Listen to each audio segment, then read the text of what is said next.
Cześć, witajcie. Dzisiaj kolejne zestawienie testerów samochodowych. Jak widzicie, zebrałem tutaj kilka stajni. Mamy Lancia, King Bolena i Xtool. O Xtool już się wypowiadałem, że niedługo będę miał testery, które mają mieć niby dobry język polski. No niestety ten język polski jest taki dyskusyjny, ale to wam później o tym dokładniej powiem. I mam tutaj Xtoola D8W, czyli bezprzewodowy, z taką słabą dość podstawką, ale bez miejsca na głowicę. Plus jest taki, że głowica jest mała. Dla porównania w Lanciu głowica jest dość duża. No jest to plus, że trudniej to zostawić u klienta, jeśli robicie na warsztacie. Jest to minus, że to dyndoli między nogami, jak się robi diagnostykę. Także ja lubię mniejsze głowice, chociaż ta głowica akurat, ona jest dość specyficzna, bo ma to wycięcie. I w moim Citroenie akurat jak się włożyło, to ciężko było ją wyjąć. Bo często jest głowica, która ma pełne, tutaj widzicie, bez tego wycięcia, że po prostu łatwiej ją wsadzić, wyjąć, bo nic tam nie zakotwiczy klipsa na stałe. Tak jak tutaj na przykład teoretycznie nie ma otworu, bo Lancia ma taką blaszkę sprężystą. King Bolen czasami, tu akurat może nie, tu King Bolen też ma pełną z blaszką, tą głowicę, także one nie zostają, tak jak akurat ta z tą dziurką od D8W. W to jest wireless, czyli bezprzewodowy, a S to jest na kablu. Tu mam kabel DOIP, który do każdego z tych testerów, jakiego byśmy nie potrzebowali, do bezprzewodowych właśnie. Jak nie mamy obsługi DOIP, musimy dokupić kabel od Lancia. To jest akurat kabel Lancia za około 200 zł. Ale tak, dwie najnowsze rzeczy na kanale i o tym będzie głównie ten film. To jest King Bolen S6 Elite. To jest wersja S6 dwukierunkowa, bo King Bolen S6 zwykły był jednokierunkowy, co go mocno ograniczało. Natomiast ten jest dwukierunkowy, to mi się bardzo podoba. A przy okazji jeszcze poprosiłem Lancia, żeby mi przysłał taką zabaweczkę malutką. I to jest lunch, którego kupujemy na jeden rodzaj marki. Ten jest akurat na Peugeota, Citroena, są też takie na przykład tylko na Mercedesa, tylko na coś, tylko na coś. On jest najtańszy z całej puli, jeśli chodzi o testery z wyświetlaczem. Jest Lancia, jest dożywotnia aktualizacja. Procedury ma nawet spoko. Jest trochę okrojony, jest trochę biedny. Nie szedłbym w tą stronę. Jeśli ktoś ma małe potrzeby i chce mieć wyświetlacz, to spoko. No a tu też mówię inne jakby bezwyświetlaczowe tematy, bo od Xtoola jest A30M i to jest do telefonu, do aplikacji. Tak samo King Bolena Ediac Elite znacie, to był mój pierwszy wybór, najtańszy, bo on za 2,5 stówki średnio da się go kupić, on jest do aplikacji, ma też nieograniczone czasowo aktualizacje. Jest ograniczony, jeśli chodzi o funkcjonalność. Xtool jest troszeczkę bardziej szeroki w funkcjonalności, prawie pokrywa się z tym, co robi tester, natomiast no, tester jest o wiele bardziej rozbudowany. Z takich jakby newsów, Xtool ma 3 lata aktualizacji, Lancia ma 2 lata aktualizacji, King Bolen ma najczęściej aktualizację dożywotnie, więc to jest duży plus King Bolena. I jeszcze czasami pokazywam wam ThinkScana, którego akurat nie mam. I ciekawostka, King Bolen to jest taka hybryda, ponieważ on korzysta z starych procedur Lancia, nie tych najnowszych, oraz ThinkScana. Jak chcemy zarejestrować King Bolena w usłudze AutoAuth, czyli takiej internetowej bramce SGW, czyli Security Gateway, to King Bolen jest w kategorii ThinkScan. Jest na licencji ThinkScana, więc czasami King Bolen robi lepsze rzeczy, więcej rzeczy niż nawet Lancia niektórych nie robi. No ale czasami ma gorzej napisane procedury, czasami ma mniej parametrów niż Lancia, czasami widzi więcej parametrów niż Lancia. To jest taka hybryda. Często mnie pytacie, jaki ja tester polecam, co ja bym wybrał. Jakbym miał mieć jeden tester tych wszystkich, mieć tylko jeden, wiecie, po prostu jeden tester kupić, najwięcej możliwości, jeśli macie mieć jeden tester do warsztatu i nie chcecie się martwić o auta, Lancia. Minusem Lancia są 2 lata, no i trzeba kupić nowy tester, a odświeżenie kosztuje tyle co drugi tester, więc co 2 lata trzeba zmieniać. Z kolejnych takich moich wyborów, jakbym miał tylko mieć jeden tester w warsztacie, teoretycznie Xtool ma ciekawą ofertę. Język polski, nie nastawiajcie się w żadnym z tych testerów, ja nie polecam żadnego z językiem polskim. Autel ma bardzo podobny język polski jak Xtool, taki znośny, te mają tragiczny, nie? Więc Autel, którego nigdy nie miałem, nie testowałem oprócz jakby jednego filmu od Fabiego, jak ściągałem IMMO w Citroenie C3, to ten język polski jest taki średni, coś tam da się domyślić, tutaj jest tak samo, więc wszystkie testery trzeba mieć angielski po prostu. Na język polski się nie nastawiajcie, bo ciężko cokolwiek zrozumieć po prostu. Więc tak, języki polskie w żadnym nie działają. Xtool obiecywał cuda z językiem polskim, no niestety tak nie jest. Ani w aplikacji, ani na skanerze.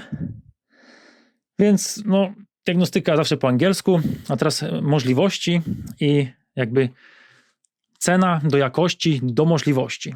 Na sam początek, jeśli załóżmy, dam kilka przykładów. Jeśli jesteś majsterkowiczem domowym, chcesz zacząć, w ogóle nie wiesz, czy będziesz chciał inwestować, najtańsza opcja King Bolen Ediac Elite. Największe możliwości do najniższej ceny. Ja nie chcę tych cen też podać, bo one się często zmieniają. Czasami jak testuję, to jest poniżej 200 zł, potem dolar się zmieni, potem coś tam, więc ja nie chcę podać cen, ale najtańsza opcja i najwięcej możliwości to jest Ediac Elite. Mogę wam powiedzieć, że na moment kręcenia filmu na Allegro da się go kupić za około 230 zł, 220, 250, no około 200 zł plus. 2,5 stówy kosztuje King Bolen Ediac Elite. I na początek tak, minusy. Trzeba mieć telefon, trzeba mieć zarejestrowany w aplikacji telefon, więc nie może mieć kilku telefonów typu, nie wiem, dać komuś. Trzeba zawsze się logować na konto, coś tam, więc to jest taki minus. Troszeczkę bywa wolny, wiadomo, na telefonie mamy mały ekran, ale działa, robi dość dużo rzeczy. Listę, co on robi, musicie sobie znaleźć w internecie, możliwości, jakie ma jakby sposoby komunikacji, czy ma CAN FD, czy ma DOIP, no to już jakby, jak macie nowsze auto, musicie sprawdzić, czy będzie działał. Plus jest taki, że jak zamawiacie w Polsce, możecie chyba przetestować. Nie wiem, jak to jest z urządzeniami, które się rejestruje, bo to trzeba zarejestrować, żeby używać. Nie wiem, jak jest ze zwrotem, no ale to nie jest dość drogie, ma dość dobre możliwości. Nie współpracuję ze wszystkimi autami. Mam od znajomego info, że jemu z Fiatem chyba Punto? Możliwe, że Punto. Coś tam z benzyną się nie łączył. Nie wiem, czy to była wina akurat protokołów danego auta, sterownika, to jest różnie, nie? Jedne testery z jednymi markami, z jednym modelem się lepiej łączą, inne z czymś innym się łączą gorzej. Z kolejnych takich jakby drugim, bardziej zaawansowanym, na telefon, jak chcecie współpracować z telefonem, no to wam powiem, ten Extur jest dość ciekawy. Na papierze ma dość dużo, nawet jakichś tam kodowań, niekodowań, ma dość dużo możliwości na papierze. Ma latarkę, nie wiem, czy to widzicie, tutaj jest dioda, także to pomaga, no wiecie, w ciemnych miejscach sunąć. Tu na tym wyświetlaczyku, nie pamiętam, co tam się wyświetla, czy na jakieś napięcie złącza, ale to wszystko jest przekłamane, więc tu tam nie ma za bardzo co się nad tym zmużdżać. Porównanie King Bolena z Anyskanem może sobie potem nagramy na końcu filmu. King Bolen przychodzi w takim futerałku, to jest fajne, że można sobie potem to, wiecie, od wilgoci zabezpieczyć, do schowka w aucie wrzucić. W takim kartoniku sobie przychodzi. Extul nie przychodzi z żadnym futerałem, tylko w takim plastikowym, że tak powiem, no pudełeczku, ale to też tam kwestie pakowania, nie wiem, czy są dla kogoś bardziej istotne. Jeśli chodzi o kwestię pakowania dużych testerów, Launch ma najlepszą walizkę, najmocniejszą, najbardziej taką jakościową, ale często te walizki są duże, za duże i one w tych wyższych wersjach Launcha są bardzo nieporęczne. Fajne futerały miał King Bolen K7 i S6, mieli bardzo takie małe jak ThinkScan. Musicie na moich innych filmach zobaczyć te futerały. King Bolen to jest wersja K8, czyli ta wyższa, też ma walizkę, trochę gorszej jakości, no ale jest walizka, więc jak kiedyś MW mówił, że jak jedzie się do klienta, się rozstawia się, wiecie, mobilny mechanik, żeby klient widział, no to taka walizka potrafi zrobić wrażenie, więc budujecie taki wizerunek profesjonalisty. Dla mnie to nie jest ważne, dla mnie ważne jest przechowywanie. Wolałbym mieć cienki futerał, wiecie. Też zależy, czy ktoś rzuca po warsztacie, taki jest mocniejszy, cienki futerał, może by się bardziej zabrudzić jakimś olejem, smarem. Ja raczej robię taką diagnostykę własnych samochodów, więc mam czyste ręce, więc to też nie jest dla mnie ważne, ale jeśli dla kogoś to jest ważne, no to musi o tym wiedzieć. Minusem wszystkich testerów z tego typu wkręcanym złączem jest to, że jak nawet mają walizkę, to żeby go schować do tej walizki trzeba zawsze wykręcać złącze, zawsze chować, więc to też jest minus. Dlatego lubię bezprzewodowe głowice, bo głowicę wrzucamy osobno do walizki i osobno wrzucamy tester. Dobra.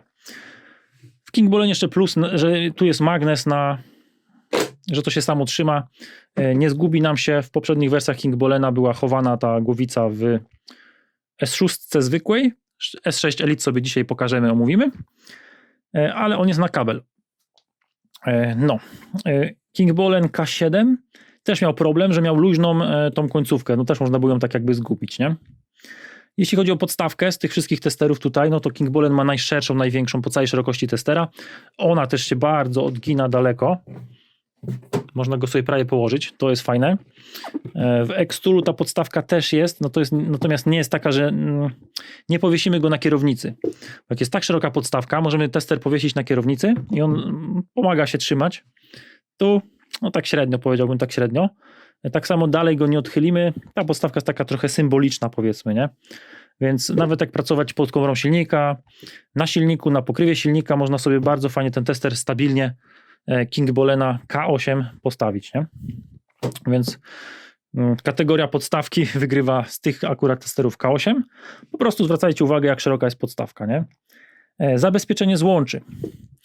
Najlepsze zabezpieczenie złączy według mnie ma lunch, bo tutaj faktycznie otworzyć, zabrudzić złącze, akurat w tym lunchu, bo są też te lunche Pro Elite i tam akurat zabezpieczenie złączy jest słabe. Także to też na to warto zwrócić uwagę. Xtool całkiem spoko, też tutaj ma gumę, natomiast jakby budowa samego tabletu Xtoola jest taka trochę bardziej plastikowa. Lunch ma takie jest najlepiej zabezpieczony. Kingbolen jest pomiędzy, też jest taki troszeczkę tańszy, trochę taki bardziej powiedzmy chiński, ale no jakoś to się kupy trzyma, chociaż też nie powiedziałbym, żeby był jakiś szczególnie pancerny. Plus dla Kingbolena za bardzo duży, czytelny wyświetlacz. Wyświetlacz jest naprawdę duży, to jest moja dłoń dla porównania. W tym Kingbolenie S6 Elite wyświetlacz jest niby duży, ale podczas diagnostyki wychodzi nam tutaj pasek, więc on się zmniejsza o 1/4. Jeśli chodzi o porównanie między Kingbolenem, ustawienia systemowe, ma o wiele mniej ustawień systemowych niż na przykład Lunch w tym Androidzie. Ja wam pokazywałem bardzo dogłębny, dokładny test tego Luncha, ponad 1,5 godziny chyba, więc jakby ktoś był zainteresowany, to jest CRP 919 EBT. Więc najbardziej taki wielkość czcionek, ułatwienia dostępu, systemowe ułatwienia. Lunch jest najbardziej konfigurowalny, więc jeśli praca na co dzień w warsztacie, no to Lunch spoko, no tylko te 2 lata licencji to jest ten minus, który trzeba przemyśleć, nie? W moim aucie akurat Kingbolen robi praktycznie te same funkcje, te same opcje ma co Lunch. W moim pierwotnym teście ja pokazywałem, że Kingbolen akurat K8 miały słabe wykresy, ale po moich mailach i sugestiach oni to po czasie zmienili, już są poprawione wykresy, że można na przykład ABS mieć 4 różne koła na 4 różnych wykresach, zamiast na takich mikro jakby 16 kafelków w podzielonym ekranie, on dzieli je na 4, można na jednym wspólnym wykresie, to samo można robić na tym małym Kingbolenie, także to jest duży plus, nawet niezłe wykresy, nawet ładne powiedzmy, pomimo małego wyświetlacza wychodzą nawet nieźle. Tutaj wykresów nie patrzyłem, tu jest wyświetlacz bardzo mały, to jest dosłownie, zobaczcie, jak palec. W porównaniu do tego urządzenia, to tutaj ten wyświetlaczyk naprawdę jest taki zabawkowy, aczkolwiek jeśli chcemy mieć coś najtańszego z wyświetlaczem, co robi robotę i jest od Luncha, czyli ma najlepiej napisane procedury i będzie aktualizowane, tylko tu ograniczenia są sprzętowe, tu chyba nie ma KNFD, nie ma DOIP, trzeba by sprawdzić, to jest Crider Elite 2.0. Czym się różni 2.0 Crider od Cridera zwykłego?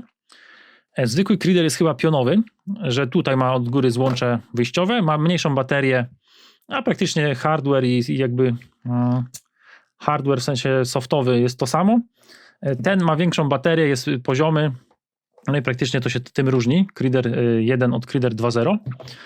Crider przychodzi w takim pudełeczku, on tam w środku jest po prostu wsadzony i wiecie, papierologia, instrukcja i tyle, nie? Jakby kogoś interesowało opakowanie, jak Crider jest przechowywany, nie? Czy on współpracuje z kablem DOIP? Powiem wam, chyba nie. Chyba on jest dość ograniczony. To musicie zawsze sobie szukać najlepiej na chińskich aukcjach, na AliExpressie, na sklepie. Oni tam mają dość ładnie wyszczególnione to, co tester ma, to, czego nie ma. No tak to wygląda, nie?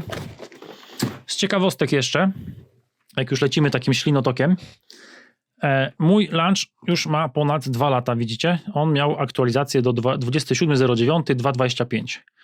Teraz już jest prawie grudzień 2025. Także jak to wygląda, jeśli chodzi o diagnostykę? Diagnostyka działa, wszystko działa, raporty działają, można na maila wysyłać. Nawet mi dzisiaj pobrał aktualizację systemu samego Androida. Natomiast jak tu mamy software updates, no to on już zgłasza, że są update'y, ale że nie może ich pobrać. No i zaprasza do sklepu, żeby wykupić licencję, na przykład, żeby sobie coś tam aktualizować, nie? Tam są pobrane i jest napisane, że trzeba odnowić, aby pobrać. Więc on otwiera nam sklep. I teraz nie pamiętam, czy da się jedną markę wykupić, że chcemy tylko jedną, czy na cały ten. Tak, tu możemy na miesięczne opłaty przejść, że $35 na miesiąc, full, 20 marek, 5 marek, 10 marek, więc można, no w sumie to się jakoś tam super nie opłaca. Można sobie tam wybrać kilka marek i odnawiać, więc to też jest spoko, że wam przyjeżdża jakieś auto, którym się nie możecie połączyć na warsztacie. No i na przykład sobie tam wybieracie daną markę, dany moduł, możecie zaktualizować zawsze urządzenie.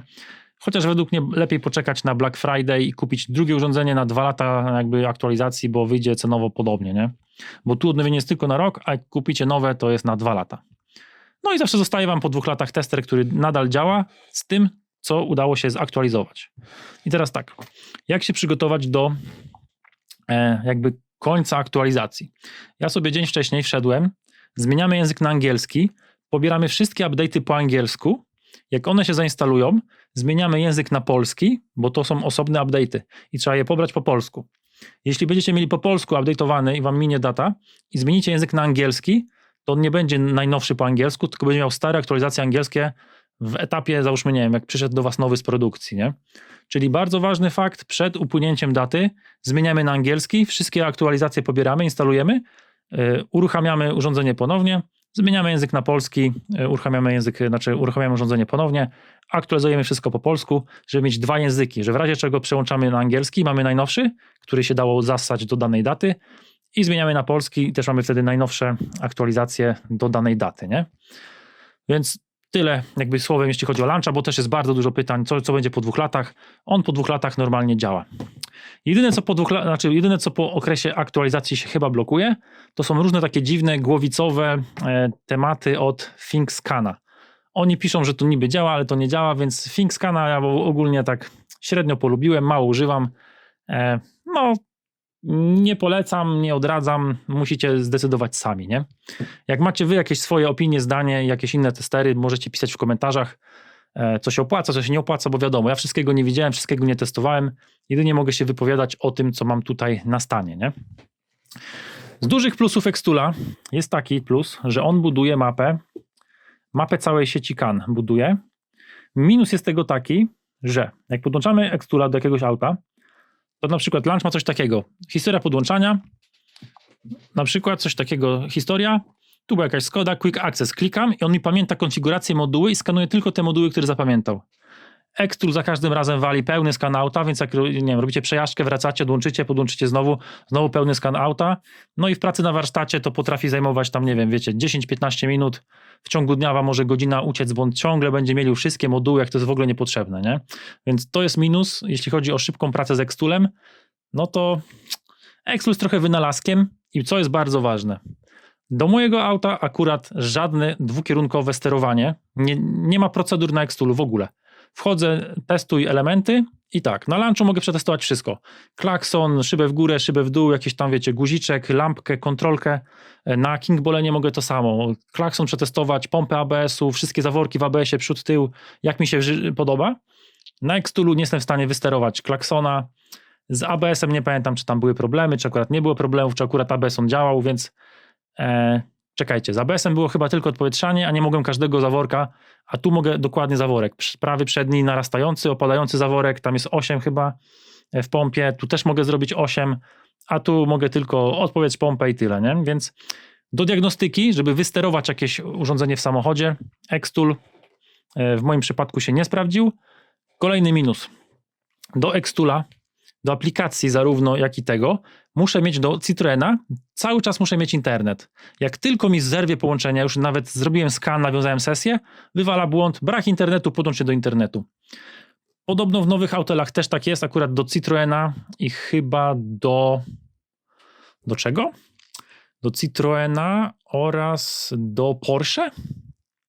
Chyba tak. Chyba Porsche i Citroen, może jeszcze jakaś marka potrzebuje stałego połączenia do internetu. Więc to jest uciążliwe, jak jedziemy na jakąś, nie wiem, przez las, na jakąś, nie wiem, wiecie, jazdę testową, tylko zerwie internet, jest lipa. Z Volkswagenem akurat działał dobrze, nie wymagał internetu, tak jak mówię, akurat Citroen, bo nowsze Citroeny chyba tak wymagają i Porsche, natomiast Xtool w starym Citroenie, który jest z 2010 roku, też wymaga tego, więc to jest głupie i męczące. Launch i Kingbolen nie mają tych problemów, więc dla mnie bardziej wygodny i bardziej pewny w takiej szybkiej pracy. Do szybkiej pracy launch jest najlepszy, no i powiedzmy, że Kingbolen również, nie? Więc jakbym miał wybierać jakieś wynalazki, dla mnie na pierwszym miejscu jest launch, jeśli chodzi o, no nie muszę się zastanawiać, czy będzie dobrze pracował, czy nie. Może Autel razem z nim, ale Autela nie miałem. Oczko niżej jest King Bolen i potem są wynalazki. Na trzecim miejscu bym postawił Xtula, na czwartym miejscu ThinkScana, nie? Już jakby to jest końcówka. ThinkScana w ogóle bym nie polecał, ale też nie odradzam, nie? No, do amerykańskich aut może tak, może ThinkScan na jakieś właśnie Fordy, nie Fordy, jakieś takie chamskie amerykańskie, jakieś Dodge się sprawdza. No, ciężko mi powiedzieć. Dobra, wracamy do King Bolena. King Bolen K8 wychodzi też w wersji kablowej i ma wtedy DOIP. Dobrze działa z Volvo, dobrze działa z Subaru. Tak samo dobrze działa Launch z Volvo i Subaru. Takie dość problematyczne marki. Więc jak macie jakieś pytania, piszcie w komentarzach, piszcie swoje spostrzeżenia, a my się skupimy na tym, że w tym filmie wam po prostu pokażę tego maluszka, pokażę wam S6 Elite i pokażę wam Xtula oraz jego aplikację, a King Bolen aplikację już wam kiedyś pokazywałem, więc no to raczej pamiętacie. Dobra, to będzie długi film, nagadałem się, mam nadzieję, że dużo wątpliwości rozwiałem i tak będzie milion pytań, no ale tak to wygląda, temat jest skomplikowany. No dobra, zaczynamy od tego maluszka. On nam przychodzi z... Co to jest? Co to jest? Quick Start Guide, czyli taka szybka instrukcja. Tu mamy User Manual, pochłaniacze wilgoci, zaślepka, to było związane, kabel związywał ten drucik, że tak powiem. No i opakowanie. Ale nas najbardziej interesują możliwości testera. Aktualizacje, już język polski. Aktualizacja, jedno kliknięcie. Wybierz wszystkie. No dobra.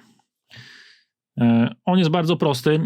Nie ma historii połączeń, nie ma raportów PDF, nawet nie da się zapisać. Natomiast jeśli udostępnimy mu internet, na przykład z telefonu, to raport można od razu wysłać sobie na maila. Jak sobie wpiszecie maila, mamy jednostki miary, angielski metryczny, jasność sterowaną z palca, jak szybko ma się wyłączyć nam ten wyświetlacz. Sieć, strefa, język, informacje warsztatu, czyli możemy swoje informacje wpisać, że jak zrobimy raport, to będą nasze dane na przykład firmowe, jeśli prowadzicie firmę. Guzik do zrzutu ekranu, żebyśmy chcieli zapisać, to mamy ten guziczek, możemy kliknąć, będzie nam zapisał zrzut ekranu. Pytanie gdzie? Nie wiem. Tutaj jakieś dane, instrukcja obsługi, zdjęcia. Ja aż tak głęboko tutaj nie grzebałem. Informacje, numer seryjny, 12 giga pamięci, rozkład rozdzielczości, wersja, czymkolwiek jest zrzeczenie się, nie wiem, ma tryb uproszczony OBD2 i ma diagnozę. A zobaczmy jeszcze, co jest w centrum handlowym? Tu chyba można markę dokupować, ale chyba dokupienie marki kosztuje tyle co całe urządzenie, więc ja bym po prostu do każdej marki, każdego auta kupił osobny testerek.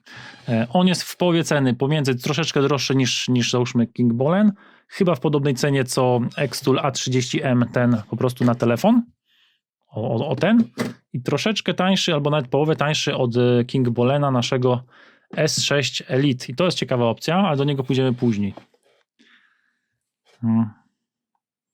No tu jakieś tam mało opłacalne, skoro to jest na miesiąc, a nie na przykład do wykupienia na raz.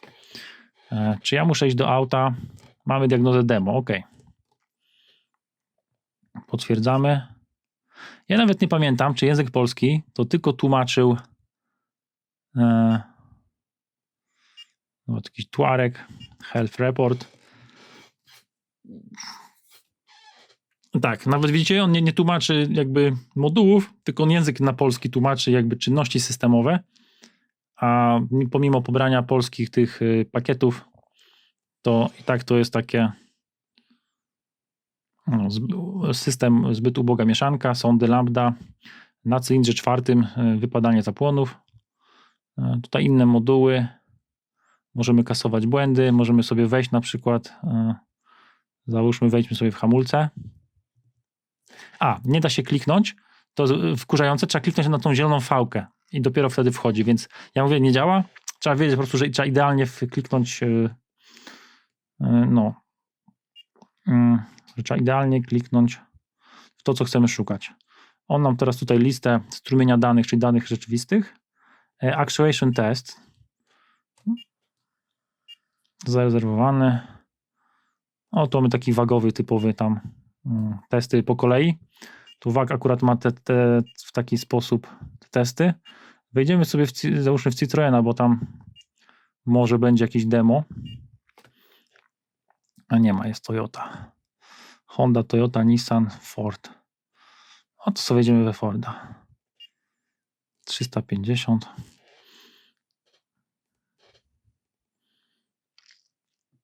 U mnie w Citroenie całkiem spoko to działało. No, jak ktoś chce coś ze stajni Lancia typowo, no to jest to dość dobre rozwiązanie. Widziałem też trochę testów tych urządzeń akurat do Mercedesa. Bardzo dobrze do Mercedesa to się spisywało. Do tych średnich i tych trochę starszych. Nie mówię do tych najnowszych. To musicie akurat pod dane markę, pod model i rocznik sobie dokładnie sprawdzić, czy akurat taki prostszy, najprostszy Lancik będzie dobry, nie?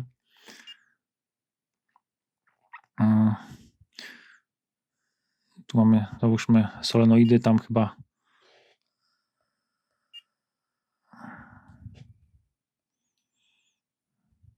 testy solenoido.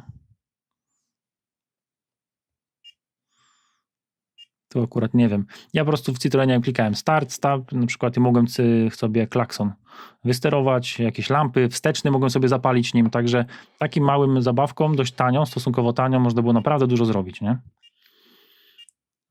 Tu chyba za dużo nie zdziałamy. Na dworze jest dość zimno, już prawie minus 5 stopni, w weekend ma być w nocy minus 10. Zabawka ciekawa. Jeśli chodzi o funkcje, musicie poczytać, tak jak mówiłem, wszystkie linki do tych testerów będą pod filmem. Linki, reflinki, kody rabatowe. Jutro jest Black Friday, ja to publikuję zapewne w Black Friday. Ja nagrywam, dzisiaj jest czwartek. Przejdźmy sobie do King Bolena S6, bo to jest bardzo ciekawa opcja. Powiem wam, najtańszy z dość ciekawych opcji do wielu marek, bo tu tak jak mówiłem, to tylko kupuję na jedną markę. Zamówicie na Mercedesa, macie na Mercedesa. Zamówicie na Audi, no to macie na Audi, Volkswagen, tam wszystkie te wagi. Zamówicie na Citroena, no to jest Citroen Peugeot. Ja mam akurat na Citroena Peugeota, może są też na Toyotę, no po prostu na każdą pojedynczą markę, nie? King Bolen to jest S6 Elite. On przychodzi w takim oto pudełeczku. Instrukcja, kabelek do ładowania. No i za dużo też tutaj nie ma. Budżetowa opcja, budżetowa wersja. Fajne jest na kablu. Po kablu się ładuje. To też jest taki, wiecie, plus, że nie trzeba pamiętać o baterii. No po polsku też to tak chyba średnio działa. Może później sobie to sprawdzimy. Upgrade'y dożywotnie. Natomiast tu zawsze nas będzie hardware blokował. Typu jak KNFD. Czy to jest KNFD i DOIP? Nie pamiętam. Chyba nie ma. Więc to jest taki najbardziej hardware'owy blokada. Po co są te guziki? Tak naprawdę nie wiem. Można używać, może jak ktoś ma brudne ręce, bo w jakichś rękawiczkach pracuje, może do kogoś to jest potrzebne. Ja wolę po prostu dotykowo to wszystko obsługiwać. Diagnostyka, tu mam na przykład historię, łączyłem się z moim Citroenem i tu jest co było robione, tam jest WIN, wszystkie przeskanowane moduły, błędy. On zapisuje PDF-y i właśnie historię połączeń, mamy też szybkie wejście w dany samochód, quick entry, więc to jest fajne, że on pamięta i wejdzie nam dokładnie po tym winie, po tych modułach, więc nie będzie tak wolno jak Extru, który zawsze musi zrobić sobie skan. Jak teraz będę chciał quick entry, to będzie szukał nam auta, nie? Tak, nie podłączone do auta. No, ale wejdźmy sobie w funkcję demo. Zobaczymy, co tu są za demosy, żeby mógł wam pokazać. No, niech będzie jakiś Fordzik. Health Report. On dość tam, powiem wam, mojego Citroena dość szybko skanował.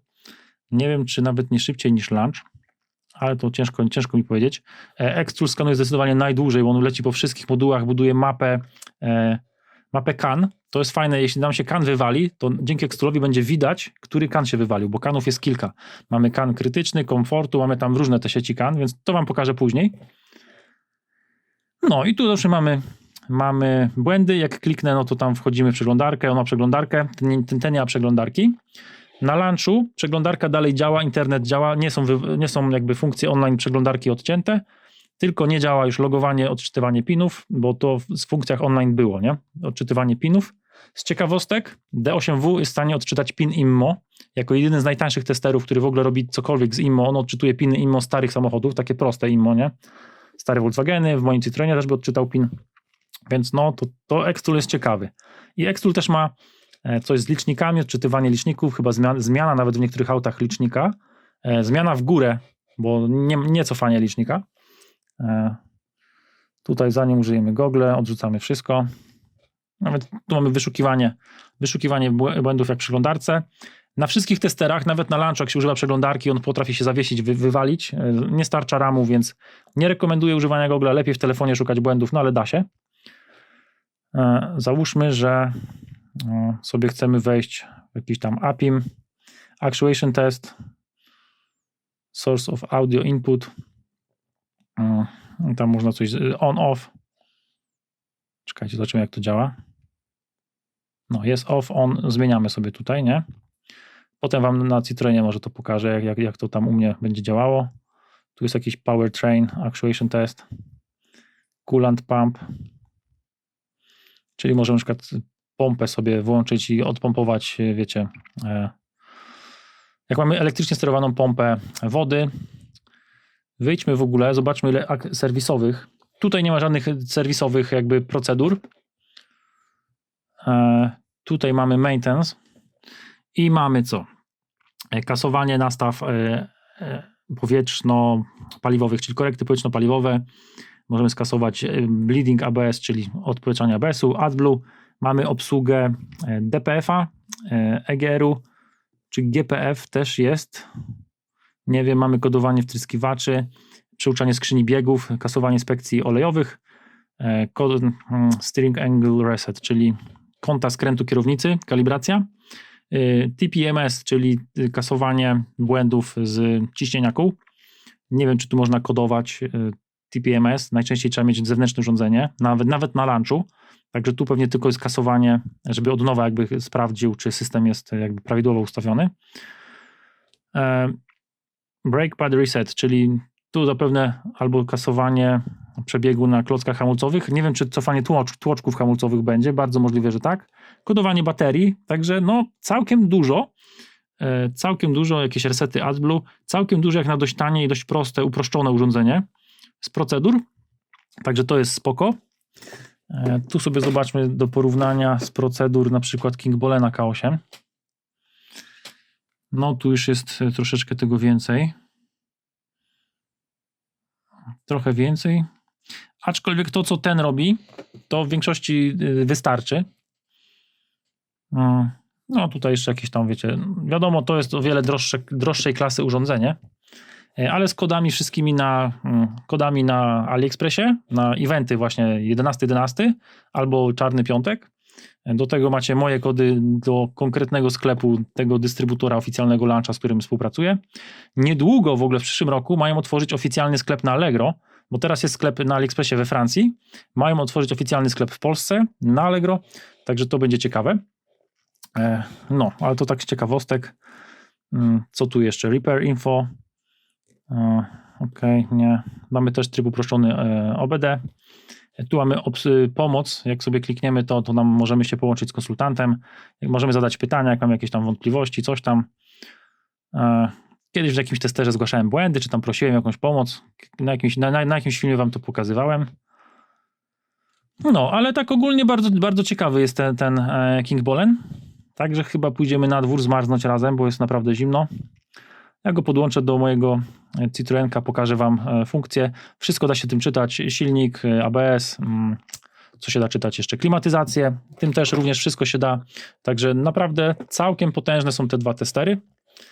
No i też jeszcze skupimy się na zaprezentowaniu Xtoola, jak to wygląda, nie? Także dobra, dajcie mi chwilę i zaraz widzimy się na dworze. Dobra, musiałem zagrać trochę auto. Ja mam taki czytnik OBD. Jego sobie odłączymy. Fajny bajer, bo pokazuje, ile mam stopni wody, oleju, ile kilometrów przejechałem od punktu A do B, czyli na tym odpaleniu silnika, ile minut jeżdżę, jakie mam napięcie na alternatorze, no i która jest godzina z GPS-a, nie? Także ja to sobie odłączę i idziemy w diagnostykę OBD. Jest trochę ciemno w aucie, jest trochę ciemno na dworze, jest zima, mimo że jest 16:30, 2 stopnie na plusie, także wow. Nawet mi się klima załączyła, no ale mniejsza. Podłączam testery, pokazuję wam, jak one działają. Dobra, na pierwszy ogień King Bolen. Wyszukiwanie automatyczne.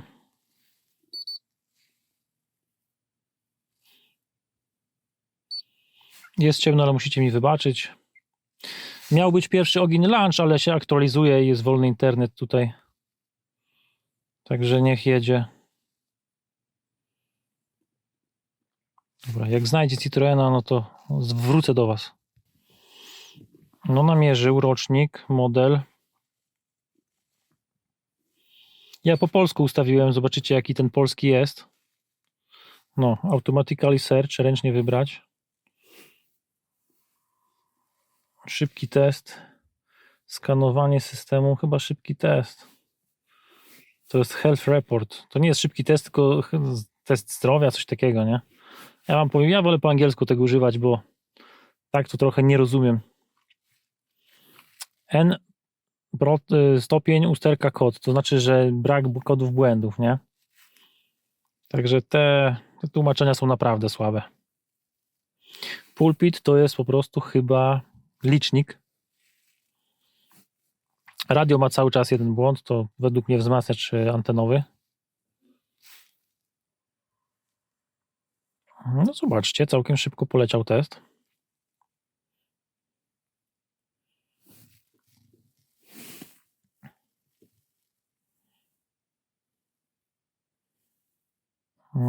No, możemy sobie wejść, załóżmy w BSI. Zobaczycie, ile jest danych, dość dużo jest danych. No naprawdę całkiem fajnie to się spisuje, nie? Nie mam naprawdę, myślałem, że będę miał więcej zastrzeżeń do tego S6 Elita, ale nie mam. Także jak ktoś chce mieć w miarę proste urządzenie do wielu różnych aut, no to spoko, nie? Test działania. Na przykład oświetlenie, sygnalizacja, grzanie, wentylacja. Czy będę mógł tutaj sterowanie dmuchawy, klimatyzacji. Możemy sobie na przykład uruchomić, wolę to po angielsku, nie? Oświetlenie, sygnalizacja. Tu właśnie tutaj na przykład światło wstecznego można sobie włączyć, światło stopu. Klakson.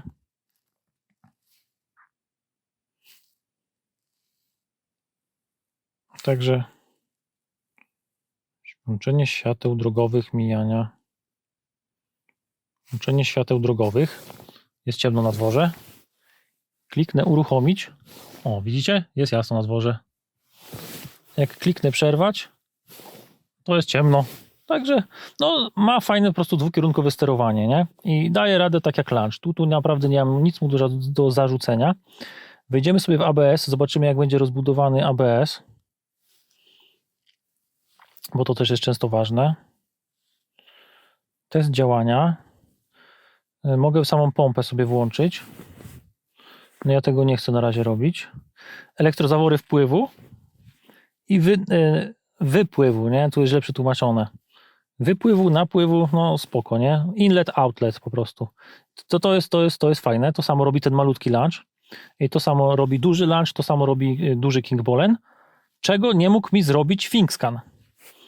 Także taka ciekawostka. Jeśli chodzi o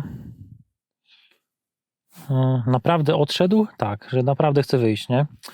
Jeśli chodzi o konserwację, tutaj też właśnie na przykład reset oleju. Ja nie chcę robić tego resetu oleju, mam nadzieję, że tego nie zrobię sobie, ale można też nastawić na przykład na ile tysięcy kilometrów chcemy ten reset mieć, nie? Czy tam na 5, na 15, czasem można wpisać na 8, na 7,5.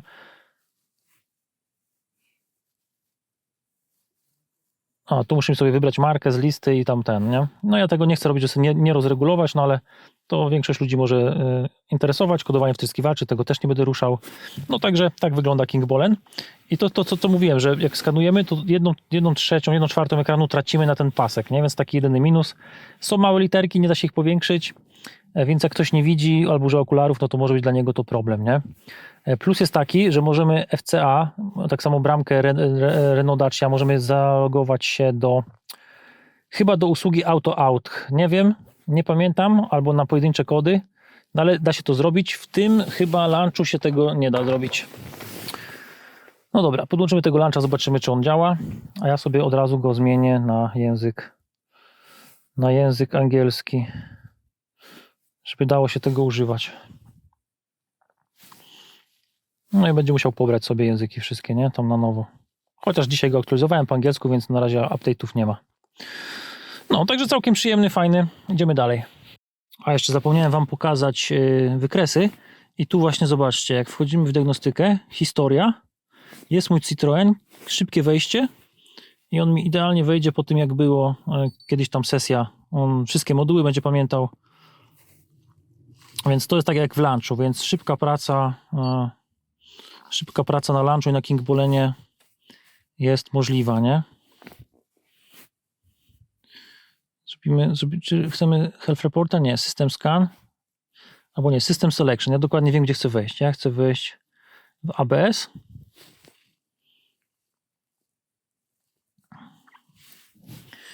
I wykresy sobie zobaczymy, jak on rysuje, nie? Czytaj Data Stream. Czy Data Stream? Data czy Data? Dynamiczne informacje. Front, left, right. Supply voltage. Załóżmy, że chcę wszystkie. I mamy teraz odczyt prędkości. I ja chcę na graf, powiedzmy, tu możemy w ogóle porównywać, compare sample, że jak mamy nagraną dobrą próbkę, to możemy porównywać, a kliknę graf. No to mam na grafie 4 opcje, czy mogę więcej niż 4? Nie, mogę maksymalnie 4. Niech będzie, a jak dam 2, to jak będzie wyświetlało, obok siebie 2 duże. Także spoko, jak na taki mały testerek, a teraz jest 2 na 1. Tak, teraz jest wszystko na jednym kolorze, bo właśnie można combine, że połącz w jeden, albo możemy osobno. Także spoko. Jak są 3, to będzie tak, a jak będzie 1, to będzie na jednym dużym. Czyli są dynamiczne wykresy, co było kiedyś zepsute w K8, ale to potem poprawili. Także fajnie. Więc no, wykresy ABS-u może będą małe te wykresiki, ale będą, nie? Albo po prostu możemy robić combine, że wszystko na jednym będzie widać, czy są równe, czy odstają. Także to jest bardzo ważna funkcja. I funkcję wykresów sobie zobaczymy na tym małym lunchu, jak się zaktualizuje. Bo on tam się aktualizuje, mierzi, kręci i coś nie może się zaktualizować. No dobra, czyli nawet na King Bolenie S6 była bardzo ważna funkcja wykresy, nie? Dobra, lecimy dalej. Dobra, lunchika tego małego odpaliłem. Opuścić aktualną diagnozę. Nie chcę opuszczać aktualnej diagnozy. Robimy odczyt win.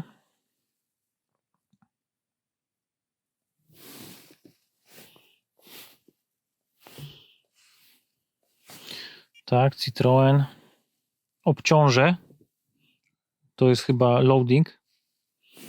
Tak, load. Load to jest obciążenie. Loading.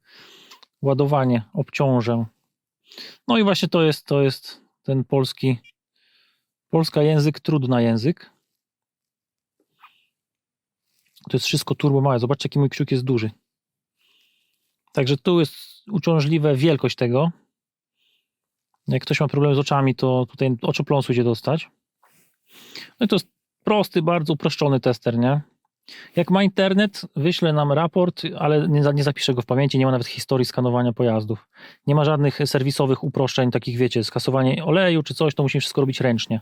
Da się to zrobić, ale trzeba umieć to zrobić ręcznie. Czyli wejść w BSI, tam dane oleju, zmienić, dokładnie wiedzieć, gdzie to jest. Bo procedura uproszczona robi to z automatu, bo jest zapisane, gdzie to jest, robi to za nas, a w tym lunchu musimy sami to ręcznie znaleźć, wiedzieć, co robimy, gdzie, jak robimy, więc dla profesjonalisty spoko. Jak ktoś jest początkujący, nie chce grzebać, bo się boi, że może coś tam, wiecie. O, fajny ten raport, taki jak prawdziwy lunchik. Podzielaj, to znaczy właśnie wyślij na maila. Porady, ładuję się. Wiadomość, coś tam wyślij. E-mail jest pusty. Odbiorca, chyba tutaj tak, maile się podaje.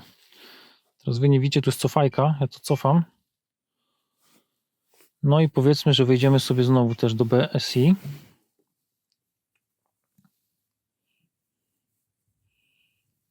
Tu trzeba idealnie kliknąć w ten guziczek, bo jak klikamy nazwę BSI, to się nic nie dzieje, nie? Także ja tego nie wiedziałem, to by mogli zmienić, żeby po całej szerokości napisu atakowało. Czytanie strumienia danych. Klimatyzacja na przykład. 3,7 bara, ciśnienie czynnika. Co tu jeszcze? Oświetlenie, sygnalizacja. Oświetlenie zewnętrzne. A, to są stany, czy jest aktywne, nieaktywne. A możemy wejść sobie w testy działania. Tak, testy działania. Na przykład też oświetlenie. No i to wszystko będzie tak jak na Kingbolenie, jak wam pokazywałem. Jak Kingbolen dał radę, to Launch na pewno da radę, więc to jest bardzo rozbudowany tester. On jest chyba nawet bardziej rozbudowany, jeśli chodzi o sterowanie dwukierunkowe, niż Ediac Elite i zobaczymy, jak Xtool A30M się spisze na aplikacji.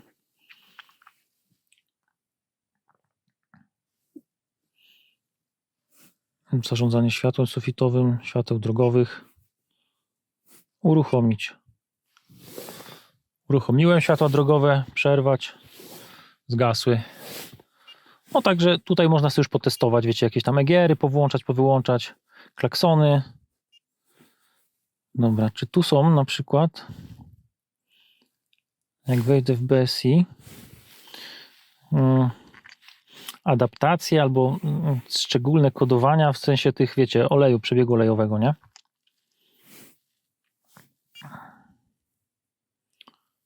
Cechy szczególne, to jest chyba to. Chyba części zamienne. Wybór planu przeglądów, tak. Nawet kluczyki można chyba zakodować tym, no nieźle. No, ile kilometry można sobie ustawić tam ile. Koniec procedury telekodowania. Nie wiem, czy to jest telekodowanie, czy po prostu kodowanie, ale spoko. No, ten launch jest całkiem potężny, jak dla takiego małego pypcia. No i taki cenowo też taki dość, że jak macie jedną markę, jedno auto i chcecie mieć cokolwiek dość potężnego, to on jest bardziej potężny niż Kingbolen Ediac Elite, nie? No dobra. Ja to wyłączam. Idziemy teraz na Kingbolena Ediac Elite. Dla przypomnienia na szybko w aplikację wejdziemy, nie? Dobra, nagrywa się. Jesteśmy na głównej stronie Ediaga. No i tu długo się nie logowałem. Jestem gdzieś tam zalogowany. I co? All System Diagnostics. Widzę, że aplikacja już nie pamięta, że tu byłem. Robimy WinScan. Muszę się nawet powiązać. Pobiera auto search usługę, tak jak Launch wcześniej. No i szukamy.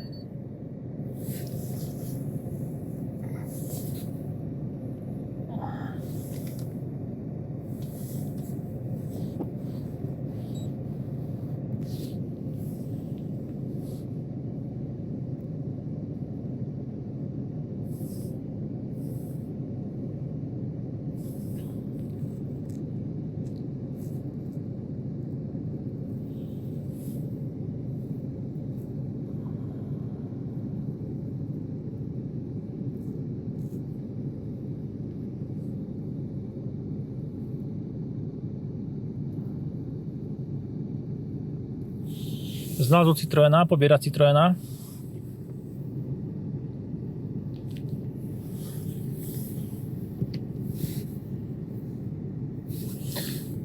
Diagnozujemy.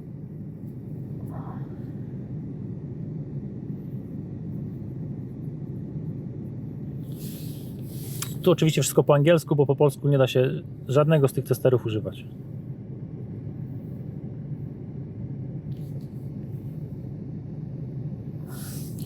No i też możemy Health Report, ale tego nie chcę robić, bo to nam tylko zajmie czas. System Selection, ABS, ok. Ja mam odpalony silnik, więc trochę oszukałem. I teraz czytamy informacje dynamiczne. Też sobie weźmiemy 4. Ja bym chciał wykres. Dobra, tu mam jeden wykres, tu klikam drugi. No i tutaj chyba, czy mam compare sample, nie chcę tego. Combine, czyli mogę tylko na jednym wykresie chyba 4, tak, tu mogę tylko na jednym wykresie 4 połączyć. Szkoda. Zobaczymy dla dwóch, no to po prostu to jest jeden wykres i po prostu mamy ilość danych, nie? Czyli nie możemy 4 obok siebie różnych. Zobaczymy, czy możemy 6 danych na jednym wykresie. Combine. Chcę wszystkie, maksymalnie 4, ok. No czyli standardowo 4 dane max na jednym wykresie. Więc to jest ograniczenie King Bolena. Actuation test, możemy wszystkie solenoidy wejściowe, wyjściowe i pompę przetestować, także to jest, jak na telefon, to jest naprawdę dużo, co robi King Bolen. Wejdziemy sobie w BSI. Tu też da się czytać przez BSI normalnie klimatyzację, wszystkie tam te ciśnienia.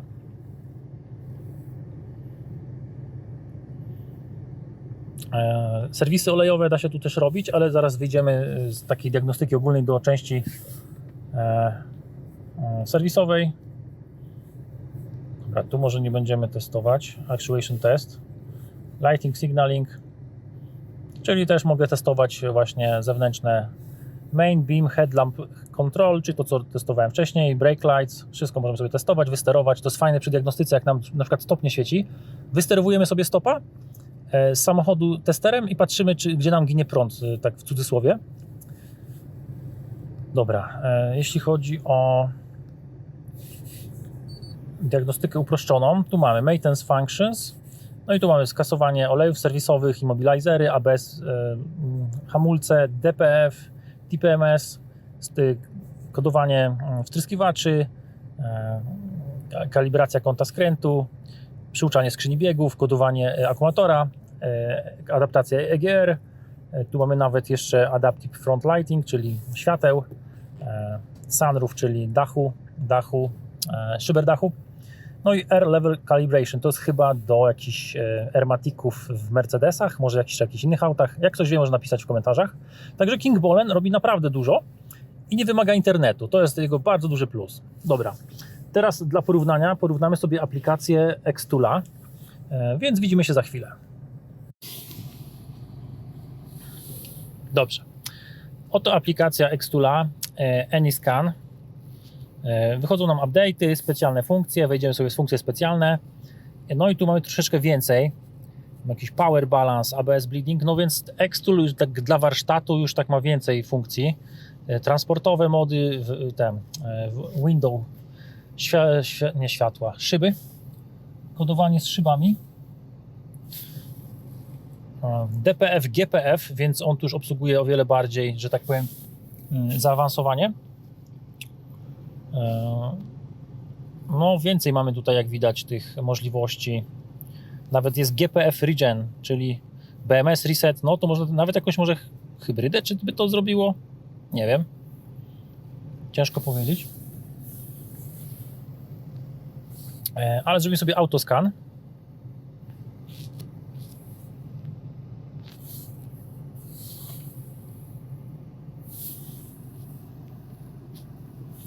Zapisuję raporty do PDF-a, wysyła na maila. No ale też język polski tu jest słaby w tej aplikacji, tylko po angielsku.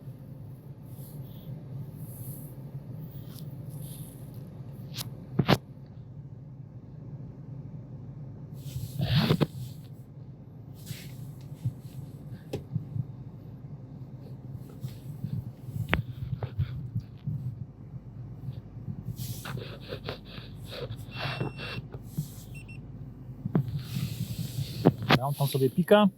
Na tym jego wyświetlaczu się wyświetla 13,8, czyli niby akumulator, ale akumulator ma 14,2, 14,4 ładowania, więc no przekłamuje.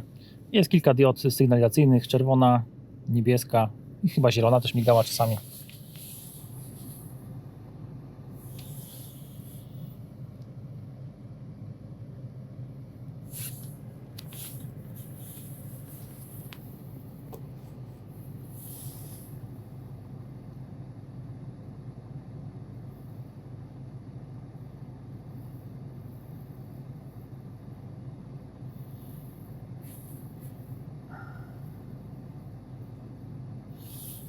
No długo to trwa.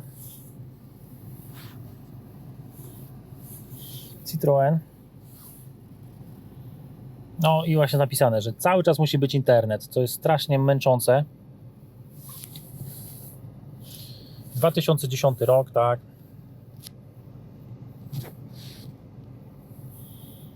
No ja sobie zrobię, dobra, zróbmy automatic scan, żebyście zobaczyli, jak to wygląda w Xtoolu.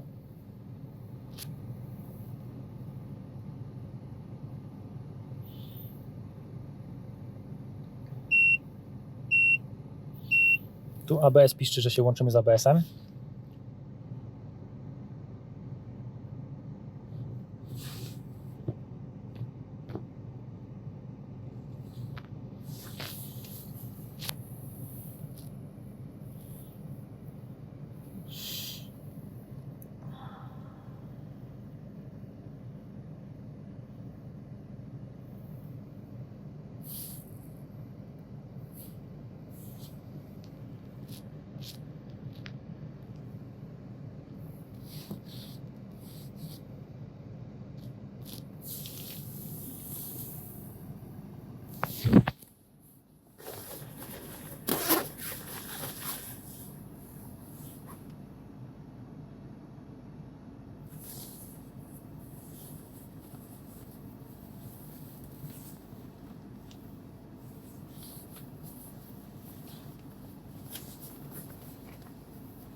No dobra, długo to wszystko trwało.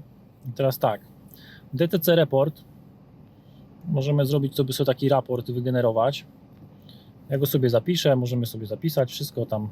W przebiegu nie wiem czemu nie zassało, powinno zassać mileage. Lunch i King Bolen zasysa. No, lunch na pewno, King Bolen ten prosty, nie wiem, nie pamiętam, nie chcę się tego sprawdzać. No i wejdźmy sobie w BSI.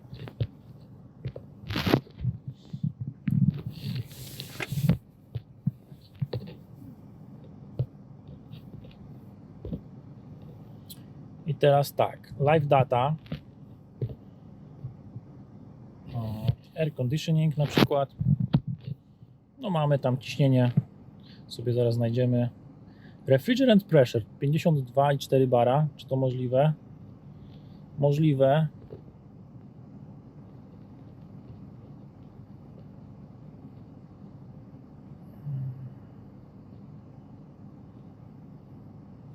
Klima nie pracuje, stopped.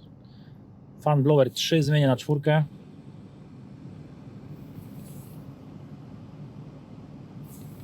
Na 5. Nie wiem czemu mi tego nie zmieniło. Może za wolno odświeża dane.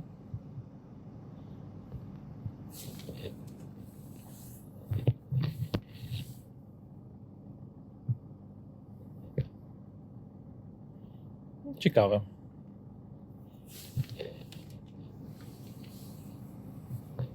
Nie odświeża jak zmieniam na tym. A dam na 2 i wejdę znowu air conditioning. Speed 3. Display blower reference value. Ciekawe. No także powiem wam, z tym Extoolem to tak, ja mam do niego takie light signaling, exterior lights. A, to są wszystko odczyty, dobra, czekajcie, wejdziemy sobie. Właśnie, i tutaj tak mamy live data, read SU information albo maintenance BSC functioning mode. Mamy tylko maintenance i indicator reset. Nie mamy w ogóle actuation test, czy tam actuator test. Nie mamy testów w ogóle urządzeń, więc to jest dla mnie patologia. Do diagnostyki dla mnie to jest masakra. Xtool w ogóle nie ma, nie przetestujemy sobie, nic nim nie wysterujemy, nie? No więc to jest dla mnie duży problem. Tak samo wejdźmy sobie w ABS. Dobra, mamy actuation test, inlet, dobra, mamy 4 inlety, 4 outlety i recirculation pump, czyli ABS przetestujemy, ale widzicie, świateł żadnych nie, przez BSI niestety sobie nie wysterujemy. Chyba że to jest gdzieś inaczej ukryte, nie? Live.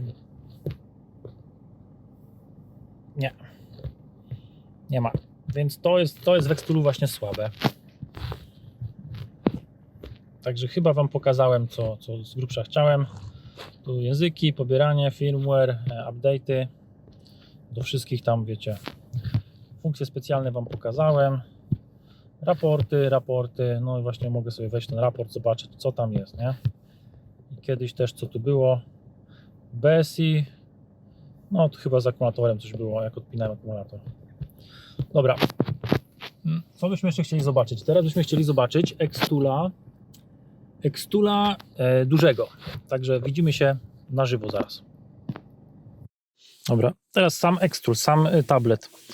On jest dość dziwnie sterowany. Ze środka nam Android nie zjeżdża. Dobra, zjeżdża. Ale on z lewej nam często zjeżdża. Widzicie? Z lewej zjeżdża? Ten pasek. Na początku on ze mną nie chciał współpracować. Jak wyjeżdża pasek, tu mamy na dole zgłaśnianie, przyciszanie, jakieś tam inne paski, jakieś tam home, nie home, taki trochę dziwny ten Android jego jest. No teraz mi zjeżdża z każdej strony. Kiedyś było tak, że mi tylko z lewej strony pasek zjeżdżał. Nie mogłem znaleźć, o co chodzi.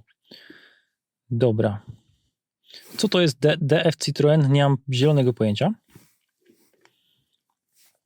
Biorę po prostu Citroen, wybieram, bo mu kazałem szukać automatycznie winu.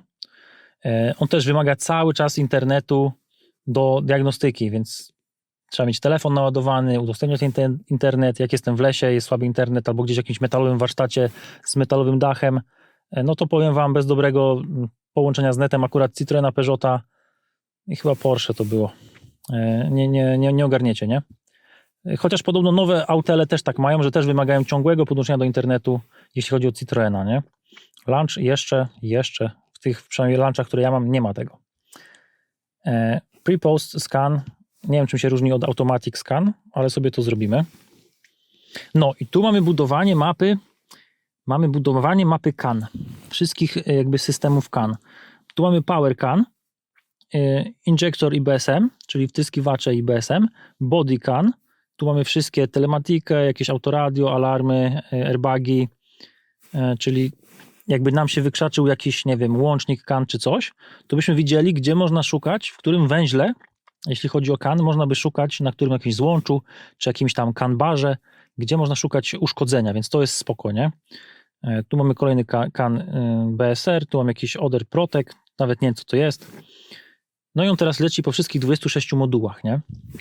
To jest budowanie topologii, bo możemy też sobie przegląd listy, no i on leci po liście, ale on buduje nam pełną topologię połączeń. Więc dla niektórych to jest bardzo ważne, bo też akurat widać, że po OBD, BSI i BSI nam zarządza tak naprawdę wszystkim. Bo moglibyśmy mieć na przykład, nie wiem, w innym aucie OBD, BSI zarządza czymś, dalej jest sterownik klimy na przykład, który steruje klimą i czymś tam, w Mercedesach albo bardziej z jakichś złożonych autach, nie wiem, w Volvo może by to było jakieś, wiecie, bardziej rozbudowane. I zielone są bez błędów, szare to ich nie ma, a jak będzie czerwony, to znaczy, że w tym module akurat są jakieś tam błędy, nie? No ale to skanowanie też bardzo długo trwa. I te napięcie jest szacowane, to jest wszystko, nie można temu ufać, ale to w większości testerów, czy Launch, czy ten, one wszystkie jak odczytują ze złącza OBD napięcie, no to jest zaniżone.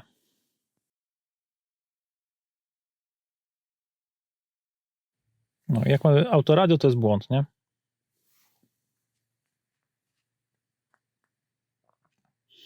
Na czerwono, pomarańczowo powiedzmy.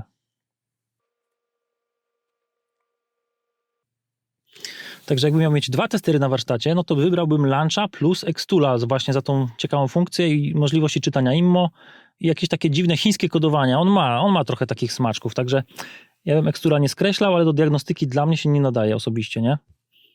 No i to ciągłe podłączenie do internetu. Dobra, DTC report. Zapisz. Zapisano report.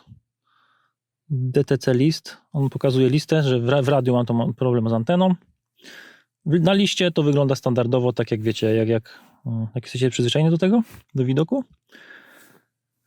Dobra, ECU, Engine Warehousing, gdzie jest BSI? BSI jest 6. W tym przypadku połączymy się z BSI, nie? Zobaczymy, co tutaj jest możliwe. On tam nam pisze. O, Actuation Test, tam coś było napisane. Czekajcie, poczytamy sobie. Diagnostyka. OK. Może ja nie wiem tego obsługiwać. Content of parameter measurements, actuation test and configuration menus are not fixed and are adapted to the diagnostic version of the BSC software on which diagnostic are being performed. It is therefore normal that the content of these menus can vary. No, czyli, że w każdym pojeździe może być inaczej i że zawartość tych właśnie to są procedury. Że to jakie będą procedury w tych actuation test i konfiguracji i tam wiecie parametrach, to zależy jakby od ich wewnętrznych procedur jakby testera i od tego co zwraca każdy pojazd. A tu nawet nie ma w ogóle actuation test. Widzicie? Special functions. Mamy tylko pack special functions. Replacement parts, czyli tu pewnie będzie read ECU information. No czyli tylko nam tyle poda, jaki komputer jest na danym pojeździe. Tak. I programowanie w nowych pojazdach, aktywacja start-stopa. Czyli no tu za dużo nie ma niestety, nie? No ale live data, a zobaczymy sobie live data, air conditioning. I ciekawe, czy on w sumie te dane podaje poprawnie, bo czasami właśnie te testery podają niepoprawne dane, nie? Czasem King Bolen poda niepoprawne dane, czasem ktoś tam, coś tam. Air conditioning blower reference value speed 3. Ja mam na 2 ustawioną.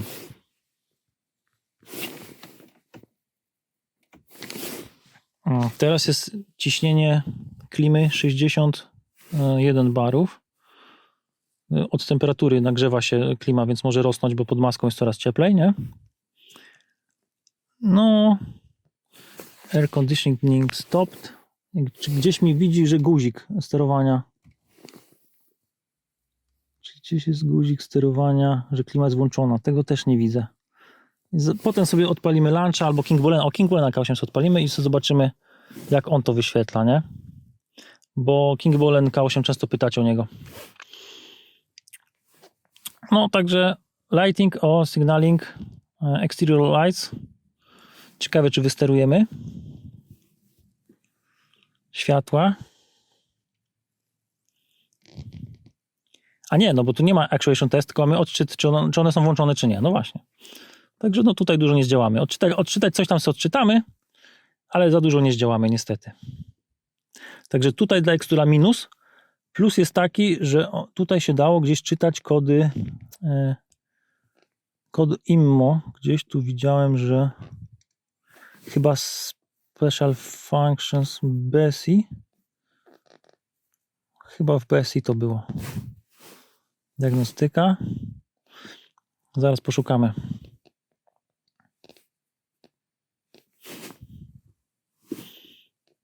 A nie, tu nie było. Gdzieś się dało czytać kod IMMO, bo gdzieś jak się bawiłem, to znalazłem to. Czekajcie.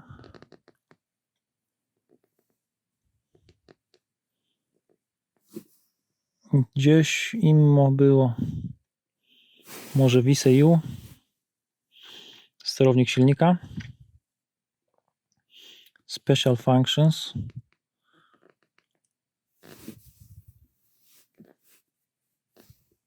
Nie. Ciekawe, czy mam jakiekolwiek testy aktywacyjne silnika. Fan Assembly.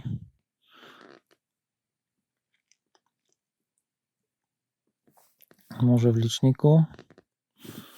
Instrument panel. Tu też jest tak w ogóle dziwnie, są trochę te moduły nazwane. No lepiej napisane procedury jak dla mnie ma Launch, nie?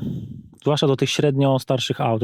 Do nowszych może Xtool jest dobry, bo Xtool robi dla Boscha na Chiny boschowskie oryginalne testery, ale tylko na Chiny, na rynek chiński, nie? Do ich tam chińskich marek. Na Europę nie robi tego Xtool.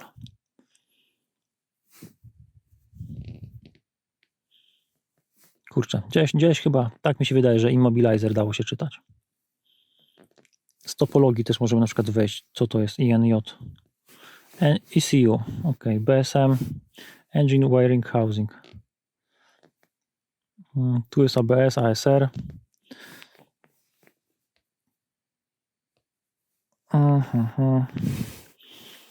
W ABS-ie, ASR-ze dało się sterować tym ABS-em, nie? Actuation test, recirculation pump.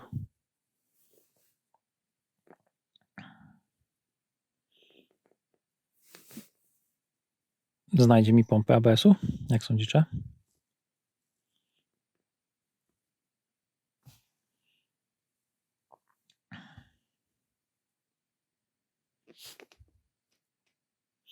No, znalazło, czyli tu akurat zawory ABS-u też znajdzie, nie? Także no, ja z Xtoola mam takie mieszane uczucia. Możliwe, że to jest dobry sprzęt. Jak macie, to napiszcie w komentarzach. Ale no ja tak jestem, wiecie. No i też mogę zapisać sobie pre-post scan, automatic scan. Zobaczymy, czym się różni od pre-post. No to tym samym będzie leciał znowu, nie? Bo pre-post to taki przed naprawą, po naprawie, nie? To dla warsztatów albo właśnie, że wiecie, przed, po.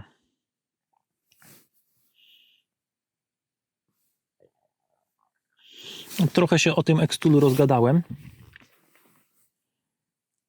Już mi światełko zgasło. Oszczędzanie energii BSI załączyło. Dobra, ja do Was wrócę, jak on to wszystko przeskanuje. On niech skanuje, ja włączę latarkę. No i zobaczcie, z tą podstawką. A dobra, ta podstawka ma... No, taka jest, powiedzmy, na słowo honoru, że no się trzyma, no nie będę się czepiał. Chociaż chciałem i mógłbym, bo na przykład ta podstawka King Bolena jest o wiele lepsza. Bo King Bolena to sobie możemy rzucić tak elegancko na kierownicę. Możemy sobie też ten kąt ustawić, dostosować, że sobie widzicie, stoi na poduszce. Swoją drogą wymieniałem poduszki Citroeny C3, wszystkie od tam 2000, bo w ogóle od 90 lat do 2000 chyba tam, nie wiem, 18, 20 była akcja serwisowa na obydwie poduszki. Także jak macie Citroena, to zobaczcie po numerze VIN, za darmo wam w ASO wymienią, nie? No, ale King Bolen ma zdecydowanie lepszą tą podstawkę.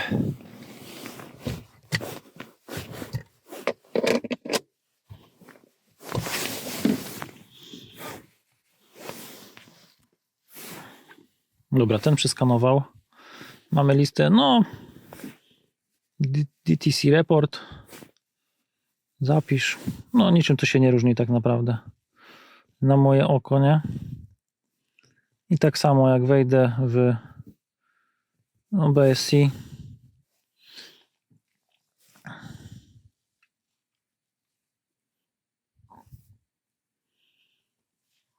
No to nie ma testowania. Dobra, to teraz dla porównania King Bolen K8 miał wjechać. Dobra, King Bolen, diagnostyka, VIN scan. Możemy kamerą skanować VIN po naklejkach albo po tam, wiecie, pod szybą zrobić zdjęcie, bo on ma kamerę. Tak samo Launch ma chyba kamerę i Xtool ma chyba kamerę. No ale nie chcę tego. Chcę inteligentną diagnozę może. No, czyli inteligentna diagnoza.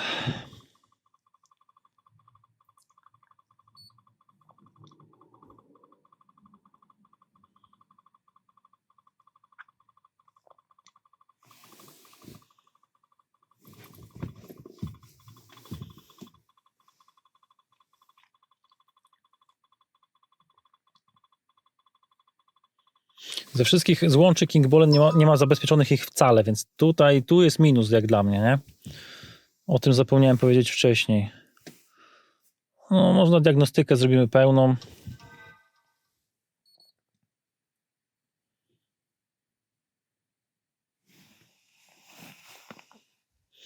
Dla King Bolena plus za małą głowiczkę też, bo Launch ma niestety dużą. I powiem wam, jak chcecie coś takiego z długim update'em, no to King Bolen K8 jest taką bardzo ciekawą opcją, nie? Bo on jest dożywotni. Tylko czy te update'y będą dobre? Nie wiem.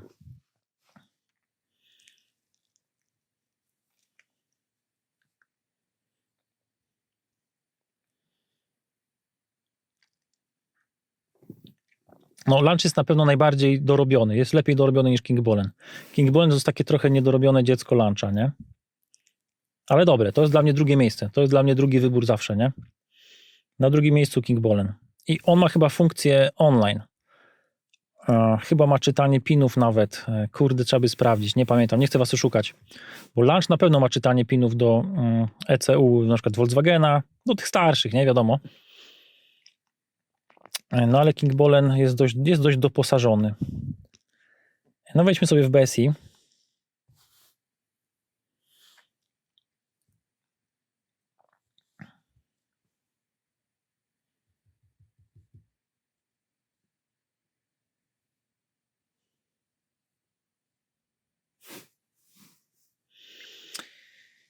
Funkcje specjalne.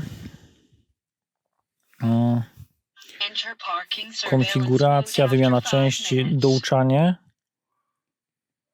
Actuation test.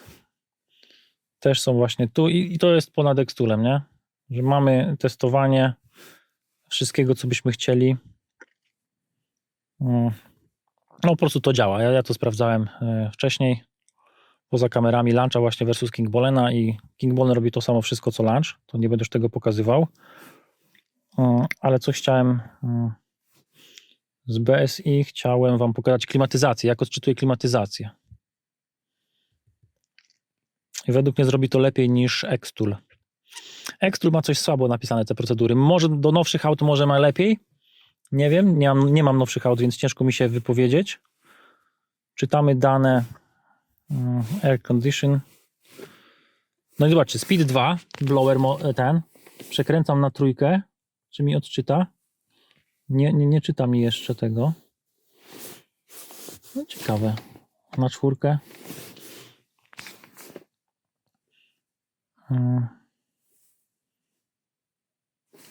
Autoryzacja dla kompresora Active, jak wyłączę.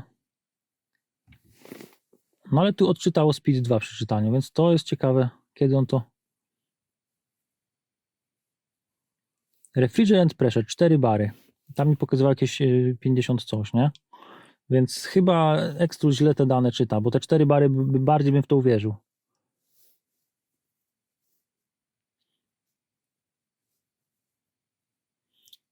Speed 2.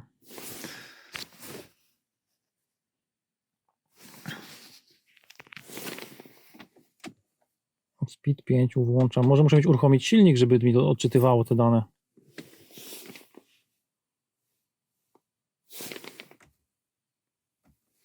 Aż chyba dla porównania będziemy musieli Launcha uruchomić, żeby to rozstrzygnąć.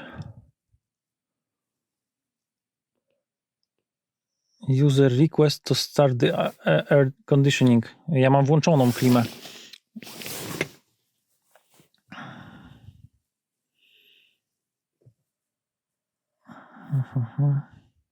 Wiecie co, uruchomię silnik.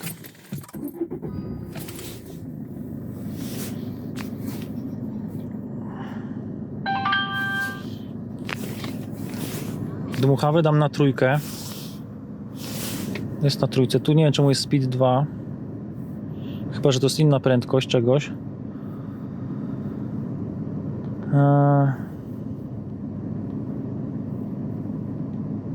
Sprzęgło kompresora jest puszczone, no tak, bo nie jest włączone. User request to start the air conditioning. No ja mam active, nie? Ja wiem, że on musi mieć więcej niż 2 stopnie, żeby wystartowało. Więc nie wiem czemu tak jest, no ale dobra. Potem zobaczymy na Launchu i może wyjdzie akurat różnica z King Bolenem. Czekajcie, bo ja najczęściej Launcha używam. Chciałem wyjść do ABS-u i narysować wykresy.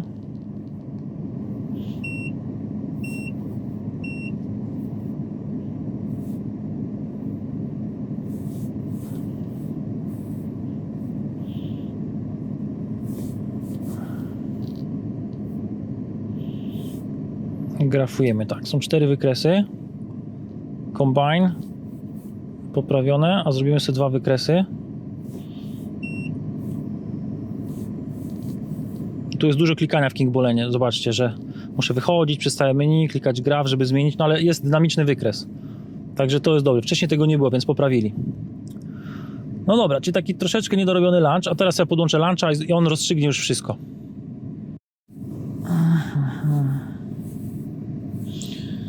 Dobra, Launchik jest inteligentna diagnoza. Niestety nie ma żadnej podpórki, akurat CRPEC 919. Ma mniejszy ekran i to czuć, jest odczuwalnie mniejszy, ale taki uważam, że jest lepszy ten sprzęt. Ma lepsze klapki. Głowica niestety jest duża, bo to jest ten taki na kablu półmetrowym dzong. Jakby była mniejsza głowica, to by było fajnie. Jest najbardziej pancerny. Też ma tutaj aparat, czasami do czytania winów i kodów kreskowych.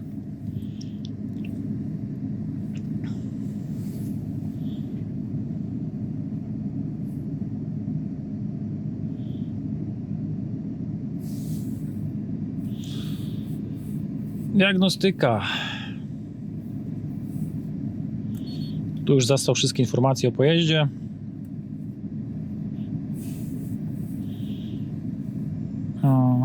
System Selection, BSI.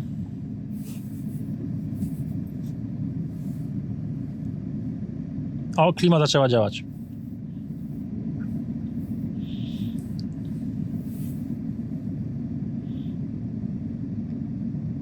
Ciepło się musiało na dworze zrobić. Gdzie tu jest? Data stream. Air conditioning.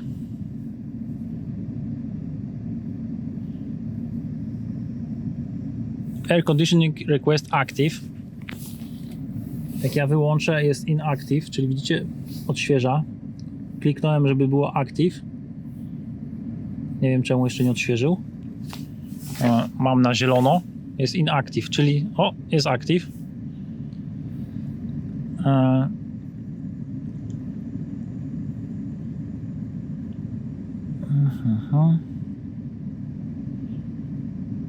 6,8 bara, czyli tam to 4 bez pracującej klimy było prawdziwe. Tu jest lipa, że musimy, widzicie, się przełączać pomiędzy widokami, że on tak mało danych. Tam o wiele więcej danych wyświetla na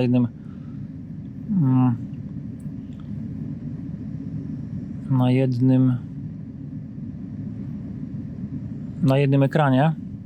Speed Blower 2. Speed 2. Ja mam 4 na stawie, to chyba to jest Speed Blower Reference Value, nie mam pojęcia. To może być... Czy to może być prędkość kompresora? No, wątpię. No to widzicie, nie wiem, na launchu jakoś to jest najlepiej. Chociaż tutaj jest minusem to, że on tak mało danych wyświetla na jednym ekranie. Tam nie trzeba przeskakiwać między ekranami. On tutaj to grupuje tak jak stary VCDS to robił. No, exterior lights, możemy wszystko tam testować. W sensie actuation test, jak wyjdziemy, nie? Czekajcie. Actuation test. Mamy wszystko. I special functions. No i tu też mamy właśnie w BSI learning, coś tam, wymianę części, kodowania i te kasowanie inspekcji olejowych, nie? Także no, dla mnie, jak mogę, pierwszym wyborem zawsze jest launch. Drugim King Bolen, jak widać, czasami coś może tam nie pyknąć, chociaż powiem wam, dzisiaj się zdziwiłem, o co chodzi z tą klimą. Może dlatego też, że raz jest, bo jesteśmy na granicy tych 2 stopni, więc może jest tak, że jak by było cieplej, to by wszystko na King Bolenie też działało, a może nie jest. Ja w sumie klimy za dużo z King Bolenem nie robiłem, z King Bolenem raczej robiłem ABS. No, także tak to wygląda. Mam nadzieję, że rozwiałem. Na pewno zamieszałem niektórym ludziom, bo teraz co wybrać? Powiem wam, jakbym miał mieć 2 testery, to bym wybrał Launcha i Xtoola za te rysowanie tamtej mapy. Mieć Launcha i King Bolena według mnie bez sensu. Launch jest lepszy. Chociaż MW kiedyś mówił, że King Bolen robi coś, czego Launch nie robi, ale to może napisać w komentarzach.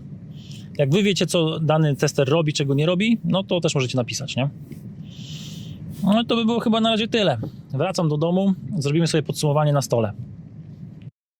Jeszcze raz włączyłem tego King Bolena. Mamy na klimie 7,5 bara. Mamy 3 stopnie. Tu jest cieplej w tym miejscu. Też jest ten Speed 2, nie wiem czemu, o co chodzi. Displayed Blower Reference Value. Nie mam zielonego pojęcia, o co chodzi z tym.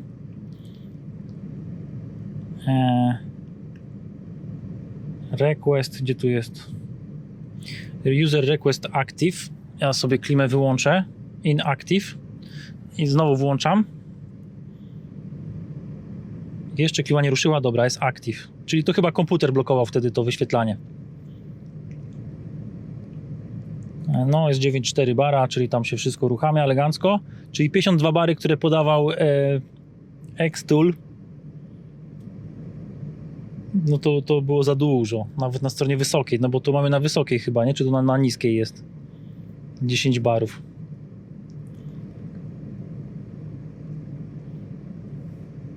No, z tych dwóch to jak widać bardziej Kingbolen Launch, jeśli chodzi o akurat o mój przypadek mojego auta, nie? Dobra, musiałem to sprawdzić. Dobra, podsumowanie teraz wszystkiego. Co dla kogo? Od najtańszych według mnie do najdroższych i powiedzmy, że najlepszych, nie? Chcecie zacząć, mieć spokój, aplikacja na telefon, dość prosta, Kingbolen Ediac Elite. Jeśli chcecie mieć aplikację na telefon i trochę więcej możliwości takich specjalnych funkcji, no to tutaj chyba Xtool. Jeśli wam to niepotrzebne i w podobnej cenie chcecie mieć coś pod jedną markę, Launch, to ten mały bym wziął. Uniwersalne, takie średnio cenowo wychodzące, średnio zaawansowane do załóżmy shopy, małego warsztatu, albo jak mało grzebiecie przy autach, czy macie swoje auta, czy macie jakiś komis, no to taki Kingbolen S6 Elite cenowo, dość duże możliwości, jest komputerek, jest na kablu, nie trzeba tego ładować, no całkiem spoko się sprawdzi, tak myślę, tak uważam.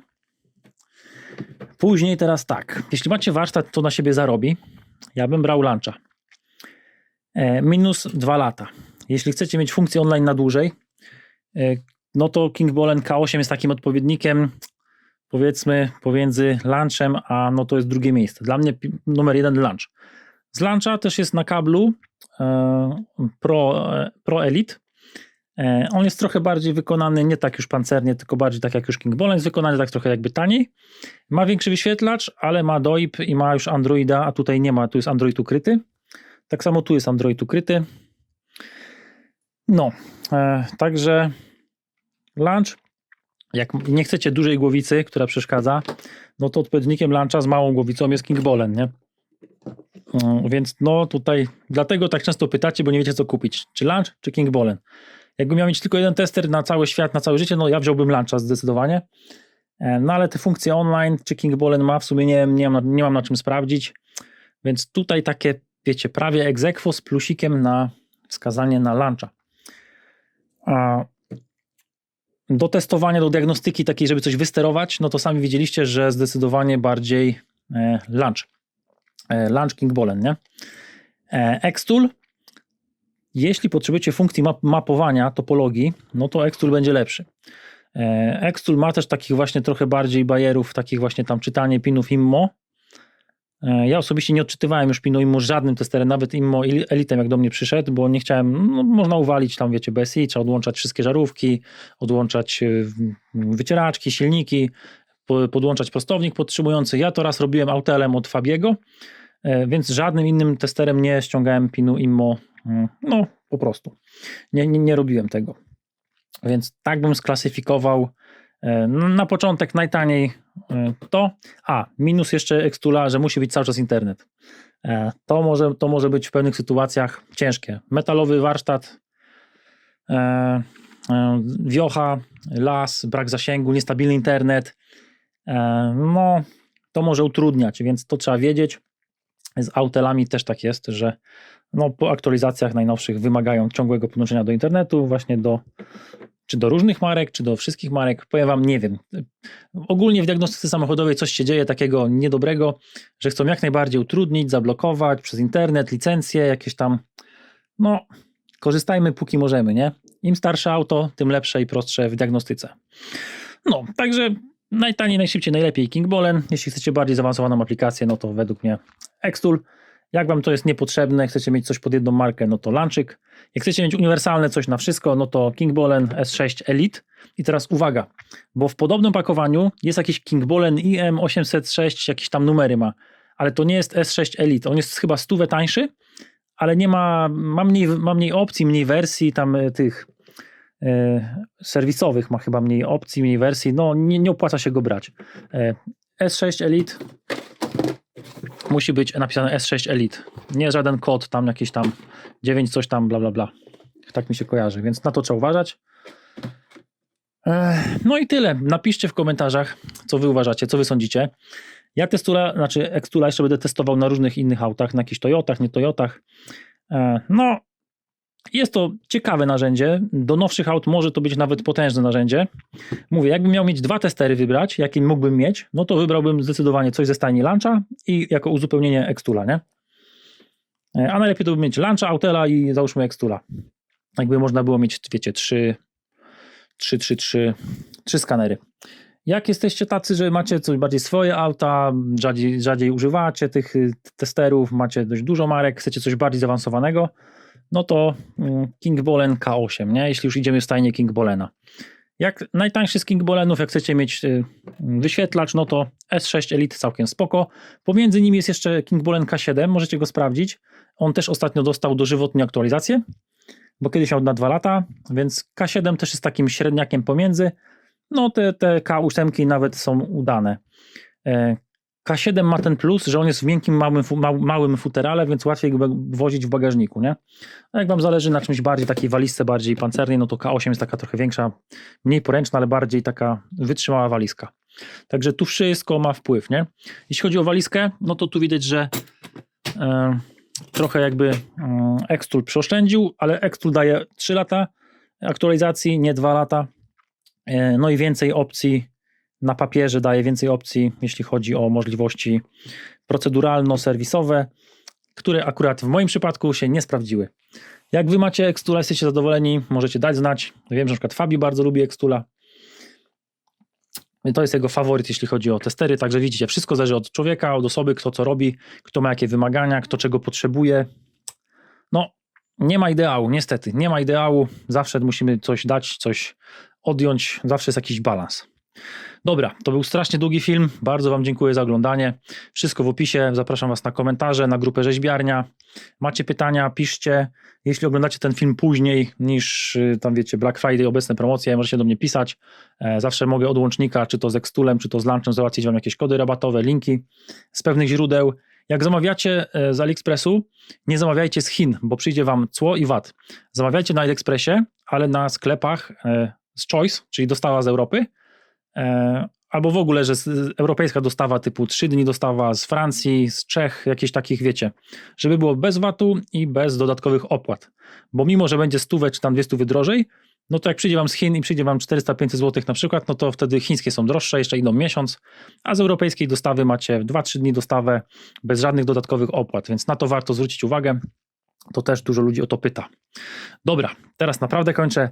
Mam nadzieję, że wyczerpałem temat, pokryłem temat. Jeśli chodzi o testery, to są zawsze gorące tematy, jest mnóstwo pytań. No więc czekam na wasze pytania, komentarze, no i widzimy się w kolejnych filmach. Trzymajcie się. Cześć! Może śmieszny plus ostro z kratami działa jemu, cześć jemu chwała, żadnej usterki się nie boi, bo bać mu się nie przystoi. Bierze lutownicę i ostro lutuje, będzie się działo, ja wam to gwarantuję.